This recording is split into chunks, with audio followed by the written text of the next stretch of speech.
Okay po, ang didiscuss natin ay tungkol sa early monarchy ni King Saul. So tonight, magpo-focus po tayo sa the three first kings ng Israel. Si Saul, si David, at saka si Solomon.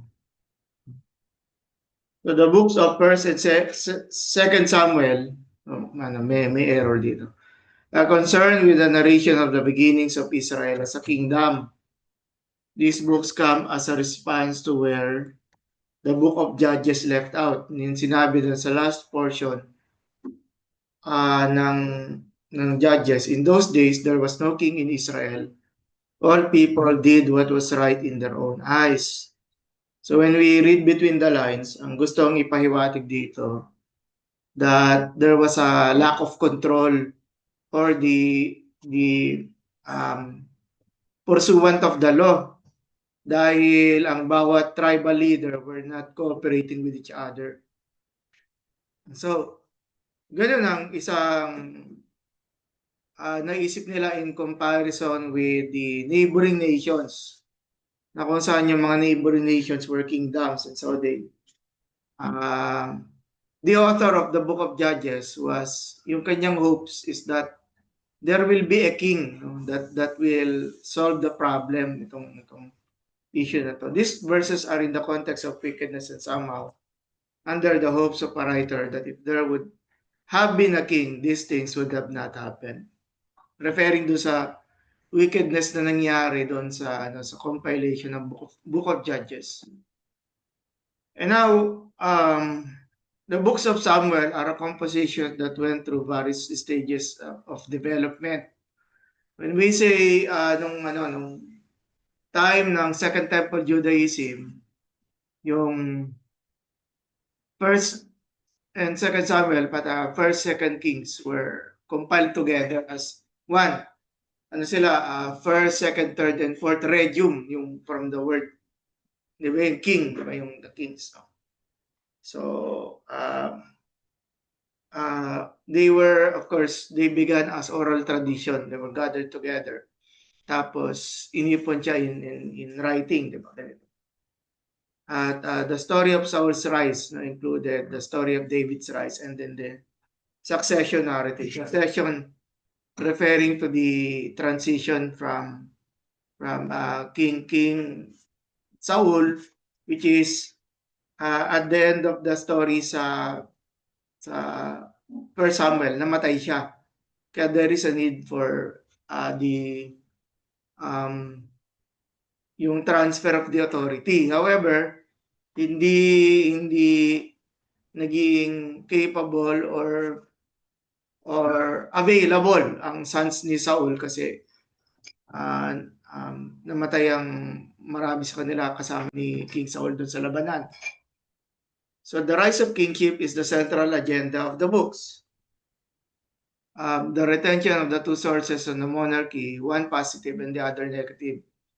One positive is that sinasabi niya, if there was a king, then magiging maganda sana ang pamamahala sa kanilang kalupaan, sa kanilang bayan. Yun namang negative ay sinasabi na makikita natin yon later on. Na sinasabi na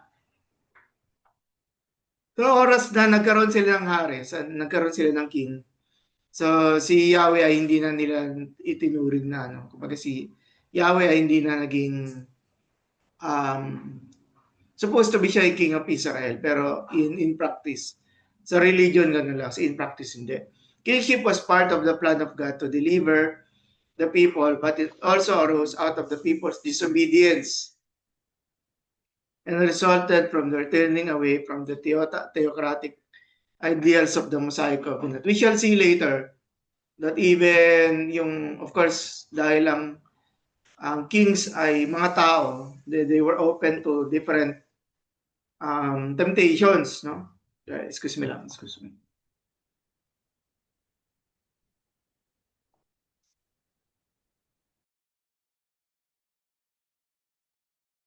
Moving forward, so 1 Samuel 8:4 to 18. Pinressure nila si Samuel nung taong bayan. Kasi yung taong bayan ayaw dun sa mga anak ni Samuel, no? So pinressure nila, sinabi nila kay Samuel, nung time na to si Samuel ay kinikilala sa judge. Sabi, bigyan mo kami ng hari, no? Bigyan mo kami ng hari na mamumuno sa amin, pero hindi siya galing sa mga anak mo. At ito yung sinabi ni Prophet Samuel. Ni Samuel, he will take your sons and appoint them to the chariots and to be his horsemen and to run before his chariots. Tinutukoy niya dito yung mga malalakas na anak na lalaki. He will appoint for himself commanders of thousands and commanders of fifties, and some to plow his ground and to reap his harvest. So, merong kung merong magkakaroon kayo ng hari, ang inyong mga anak na lalaki ay magiging kawal niya. At dito, ang ilan sa kanilang mga anak na lalaki ay magbubungkal ng kanyang lupa. Notice, no? Kanyang lupa, no? Hindi yung lupa ninyo. And sila rin yung mag-aani, reap his harvest, and to make his implements of war and the equipment of his chariots. He will take your daughter. So yung anak na lalaki, ito naman anak na babae. They will be perfumers and cooks and bakers. Yung home management, no? Yung management sa palasyo. He will take the best of your fields.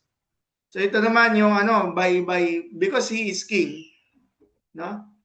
Nagkakaroon pa yung land grabbing, no? And hindi lang yung land grabbing, the best portion of your fields and vineyards and olive orchards, and give them to his courtiers, no?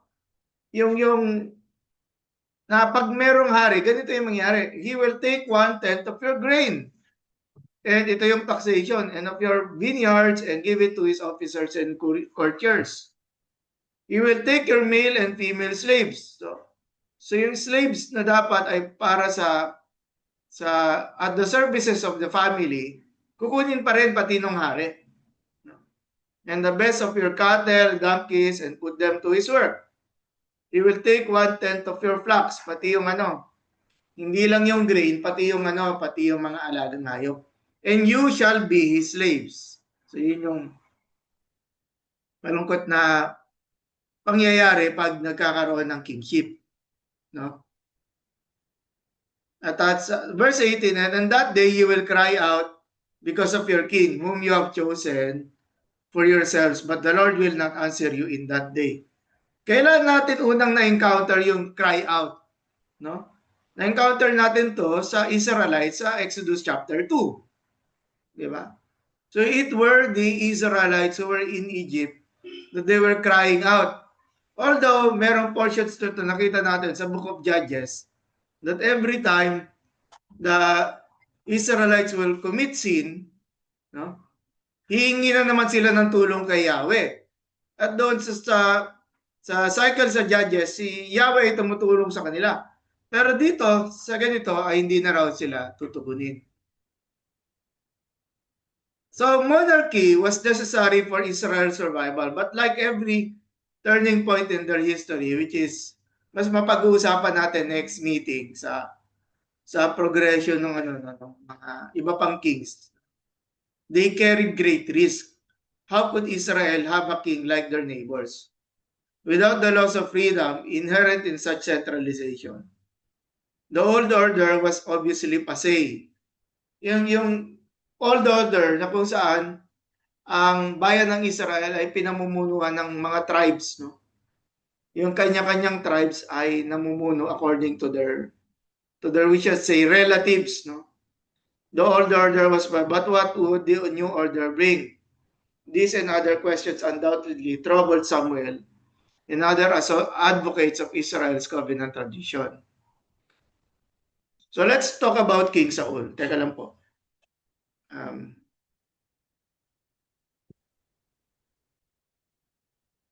Ito po ang tungkol kay King Saul. So sino si King Saul? Saul's reign marked an important transition in Israel's history. Yung transition na yon sa dating pamumuno ng judges, naging pamumuno ng isang hari. From the period of the judges to the establishment of the monarchy. At first, Saul showed great promise. Maganda yung naging start ni Saul. Pero nung nare-realize na ni Saul yung what he can do, what he has, yung concept ng power, no, yun yung dun siya nagkaroon ng problem. However, despite his early successes, Saul's reign became marked by fear, disobedience, jealousy, and spiritual decline. His life serves as both an example of leadership and a warning about the dangers of pride and failing to obey God fully. From the time of Benjamin, no, his father's name was Kish, no? At ang location ng Benjamin ay nasa southern part, which is katabi ng territory ng Judah. So kaya po later during the division of the kingdom, no, yung naging ally sa ang tribe of Judah at Benjamin doon sa southern kingdom. But ito different story pa naman to. 1 Samuel 9:1-2, dito ini-introduce ng author si Saul. There was a man of Benjamin whose name was Kish, and he had a son whose name was Saul, a handsome young man. There was not a man among the people of Israel more handsome than he. From his shoulders upward, he was taller than any of the people. Yung description sa literal is, he is a head taller than the others. So, ibig sabihin talaga, mataas na lalaki itong si Saul. At hindi lang yun gwapo. No? So, somehow, may charismatic features na agad siya sa kanyang sa kanyang, we should say, gandang lalaki, no, para maging hari.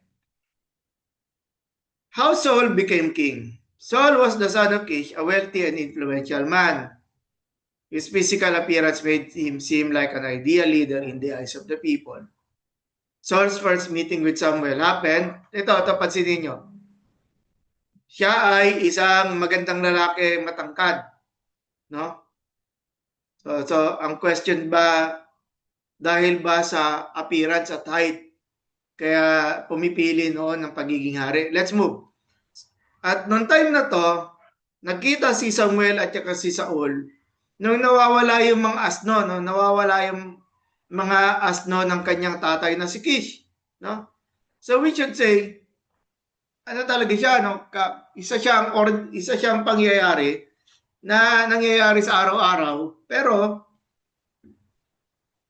yun yung naging conditions na nilid naman, we should say naman, nilid naman ni Yahweh, para si Samuel.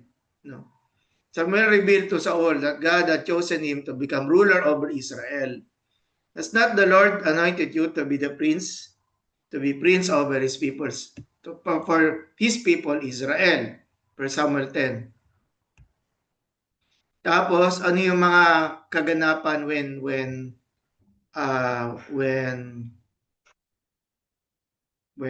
Saul became king, no? Sa time ni Saul ay we should say even during the time of the judges ay malaking national rival nila yung Philistines, no? Kung naalala natin si Samson, no?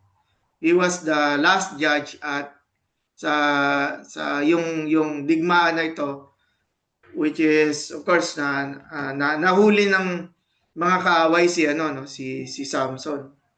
At we should say that the war was ongoing against Israel and Philistine when he died. So yun yung mga condition. So yun yung mga kakaharapin ni Saul sa unang panunungkulan niya bilang hari. The people became dissatisfied with the system of judges and demanded a king. Nakita na natin yung kanina.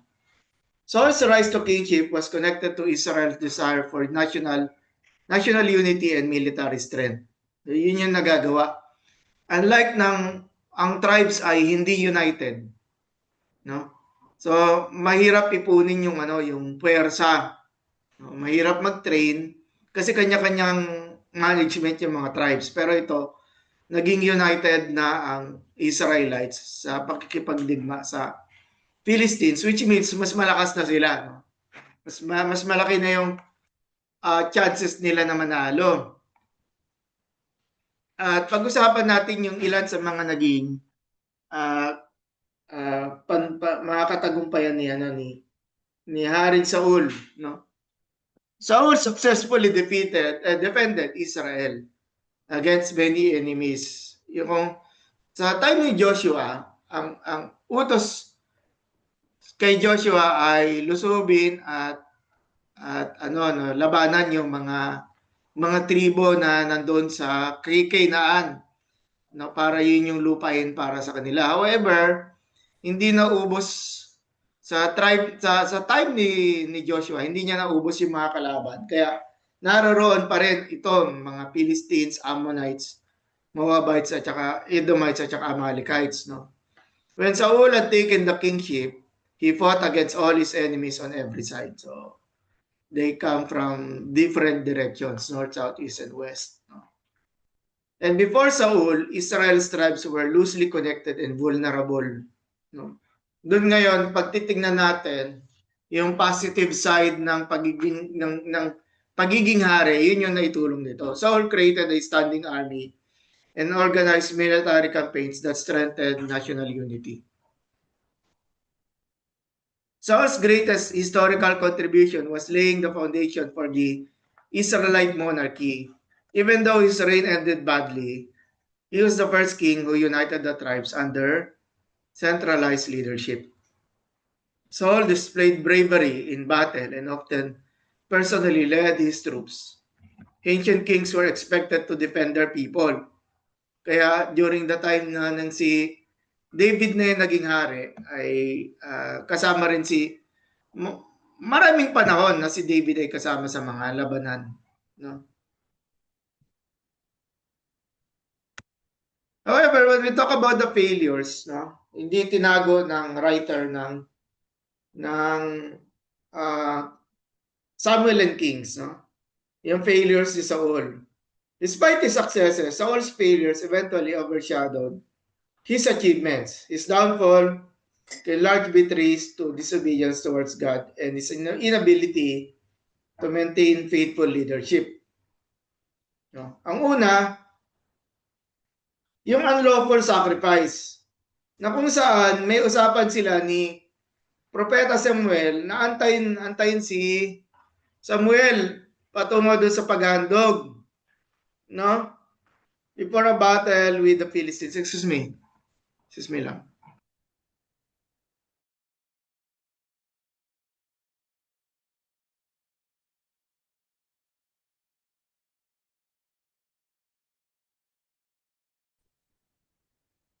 Okay.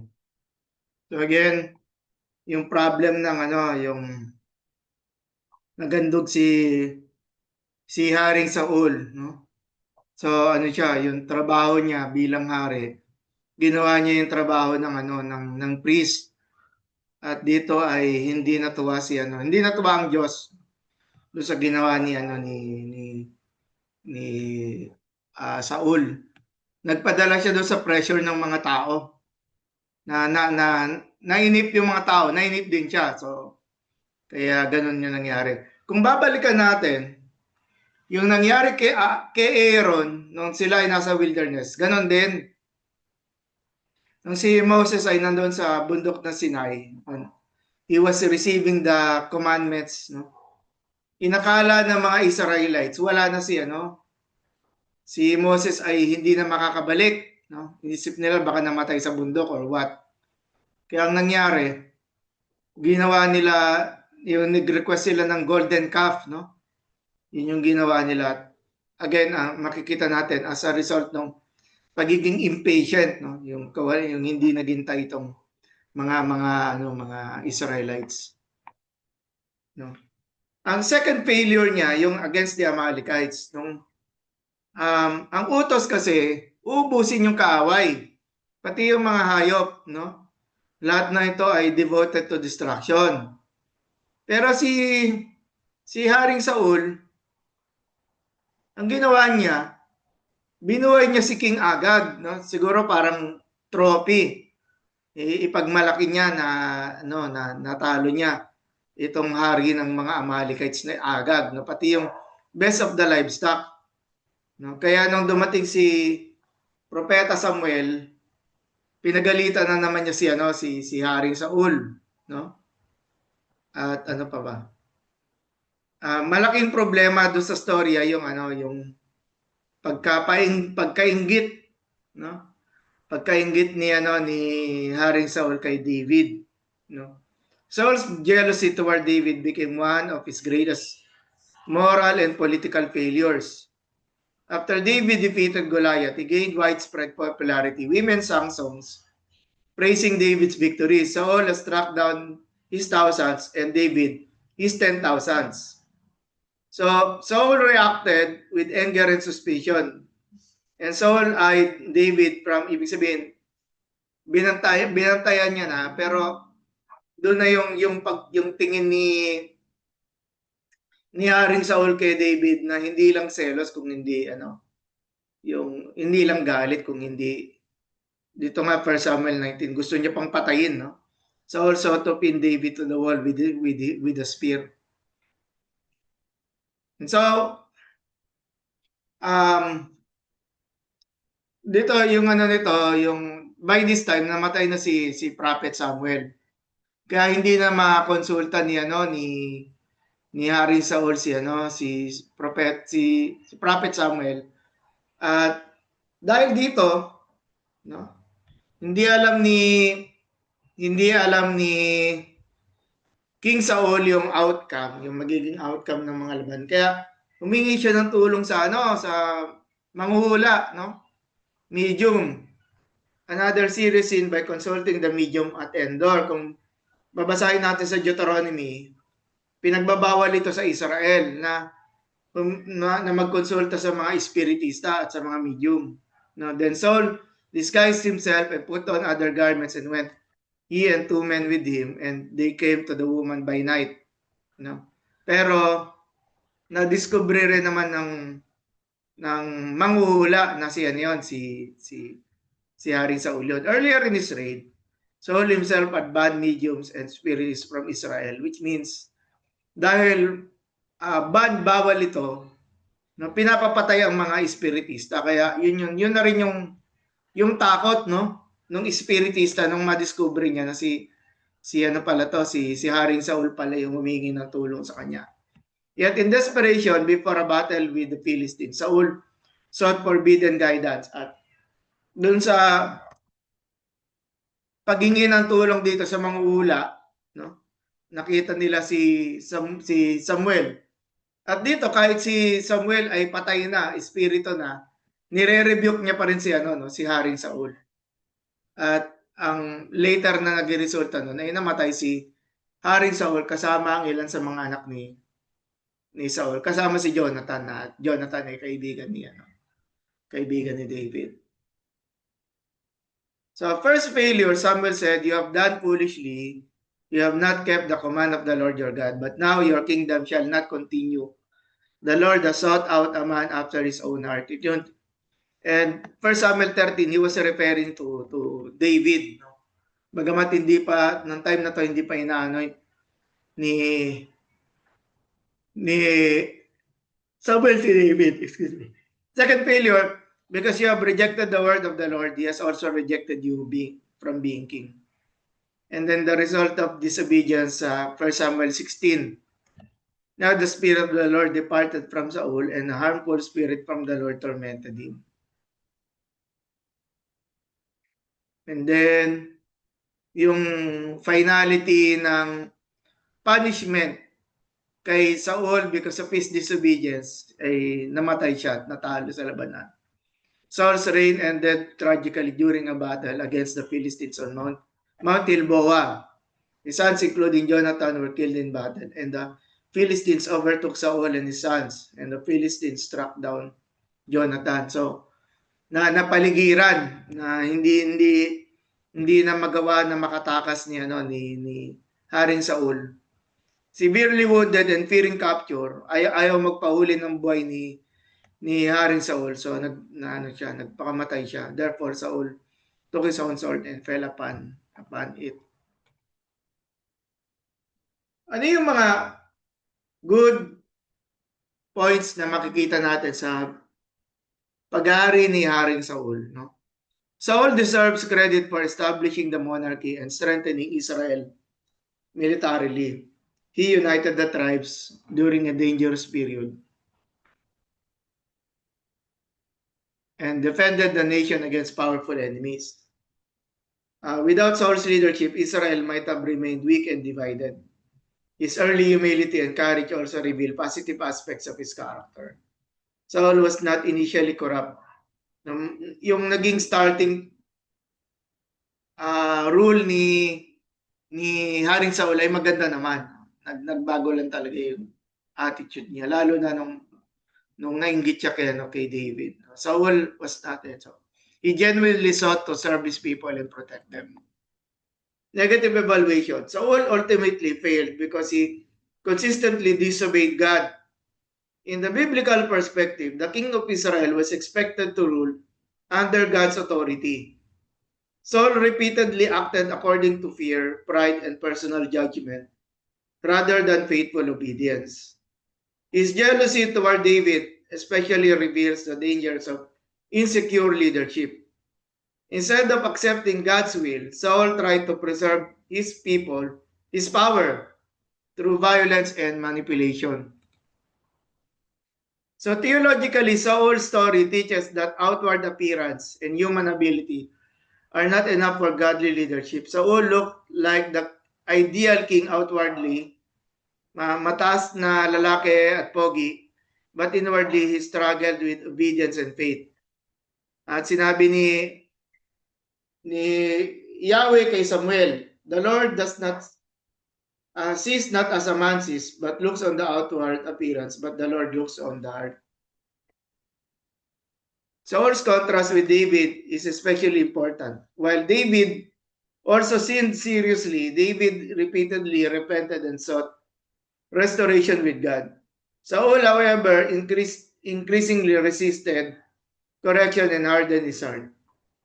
Saul's life therefore serves as a warning about the consequence of pride, fear, and disobedience.